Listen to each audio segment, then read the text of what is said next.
Bago tayo mag-umpisa, baka pwede nyong i-like ang video na to. Malaking bagay ang like sa aming mga content creators. Maraming salamat po.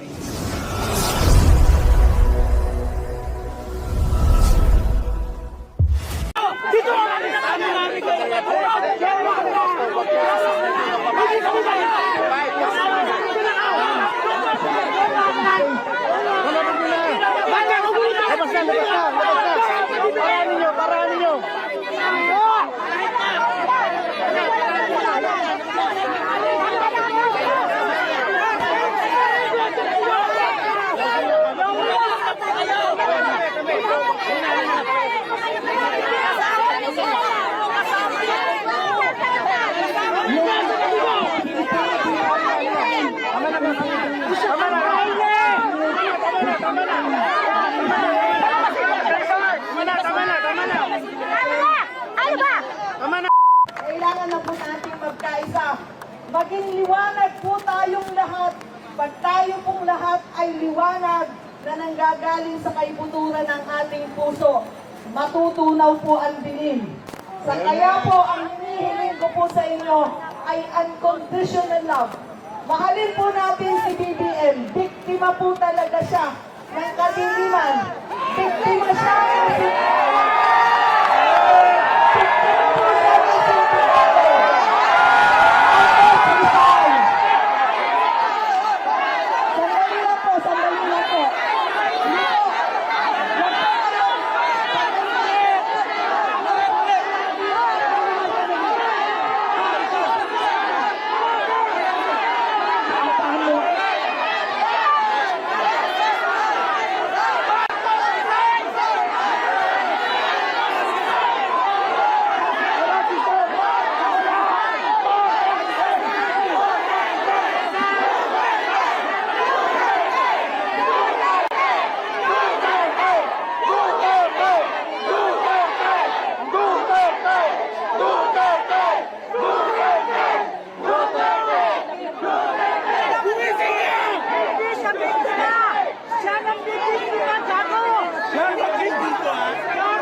Bakit po ang BBM dito?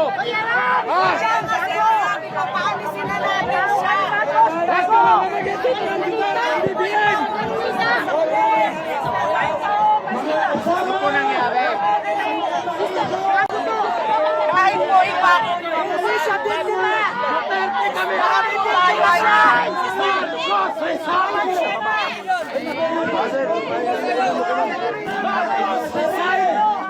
Hindi kami!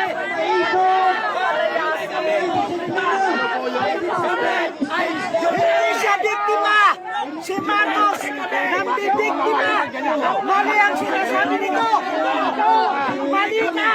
Kailangan malaman ng katotohanan! Parang katotohanan ng palaya sa iyo! Hindi siya biktima! Siya ang nambibiktima! Lumayas ka na!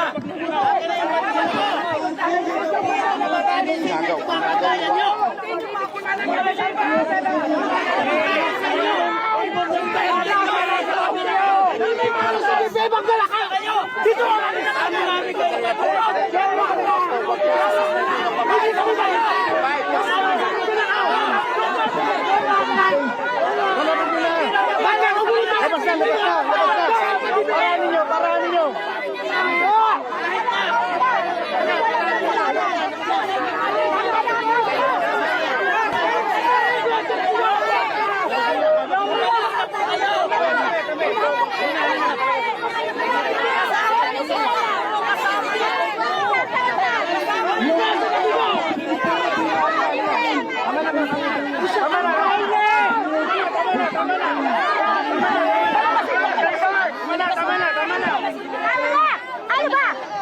Tama na! Sige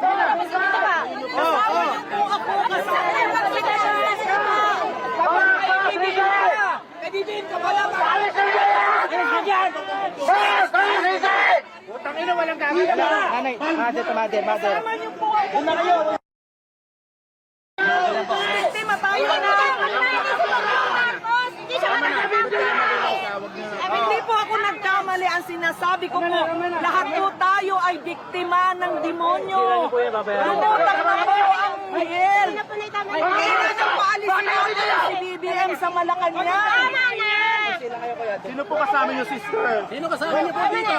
Mag-isa lang po ako. Kayo. Saan po kayo galing? Missionaries of the Divine Healer po ako. Galing po ako sa kumbento ko sa Mount Banahaw. Anong pangalan niyo po? Ako po si Ma'am Sino dapat mahalin? Bongo. Ang pangalan po niyo? Maraming Pilipino. Alam niyo po ang turo po sa Biblia. Alam ko. Galing ako sa kumpento. Mahal tayong lahat. Ano pong pangalan niyo? Tama na. Mother Mary Florio. Tama na po, sister. Hindi niyo ako pwede. Kasi nagiging mas matindi kayo. Ba't niyo ako pinatitigil? Kasi po alam po ninyo, mainit ang dugo namin kay Marcos. Pero sasabihin mo, mahalin namin si Marcos. Naiintindihan natin si nanay. Iwanan na lang natin siya. Alisa tayo dito. Hayaan natin siya magsalita. Halina. Huwag natin ulit. Ano kasi galit? Hayaan natin siya Ang magsalita. ating paiiwanan, wala tayong mariresolve. Ilayo mo na lang kasi baka... Ilang taon na po kayo? I'm 60. Yan, balik na doon! Balik na tayo, balik na! Puta! Para tanga lang yan! Sige na! Balik tayo doon! Huwag tayo na mga kahit tanga dito! Punta po ako dito mag-isa.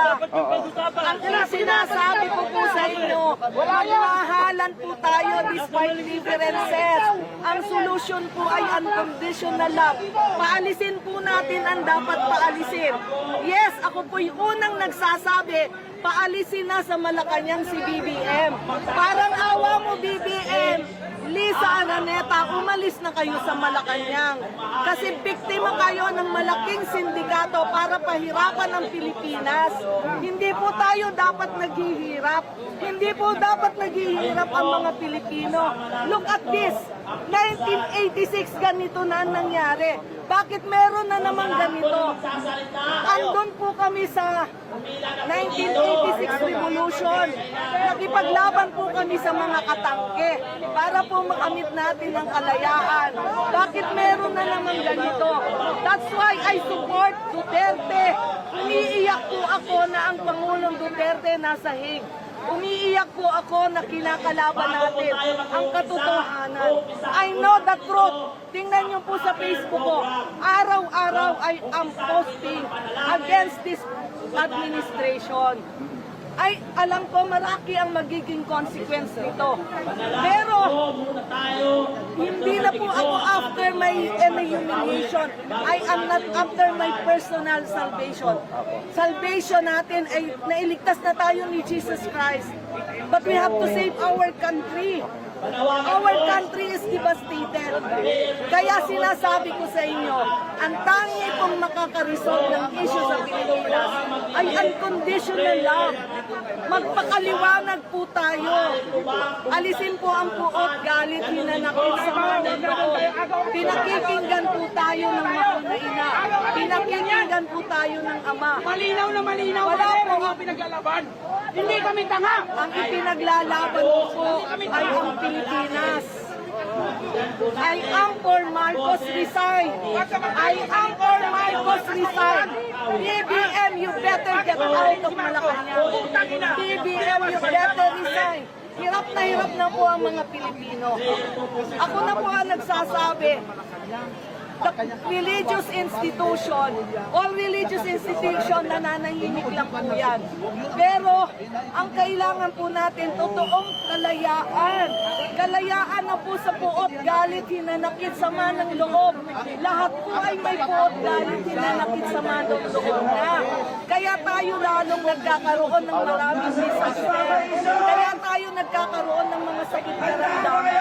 Kaya tayo nagkahirapan. At yun na nga mga kababayan, ano na ang masasabi mo? Kung mayroon kayong hinaingat komento patungkol sa balitang ito, please comment down below. Pag-uusapan natin yan sa comment section.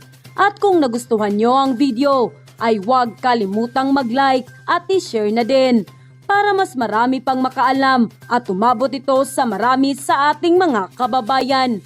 Maraming salamat po. Mabuti pa ang sardinas may label. Tayo, wala. Oo nga pala. Nay, ito na yung bayad ko sa isa, ano? O, kunin mo yung isa. Isa muna. Iyan, oh. Tapos, isa pa. Di ba? 4 dapat na sardinas, eh. O. O, yan. 3 na. Pang-4 na sardinas. O, okay na.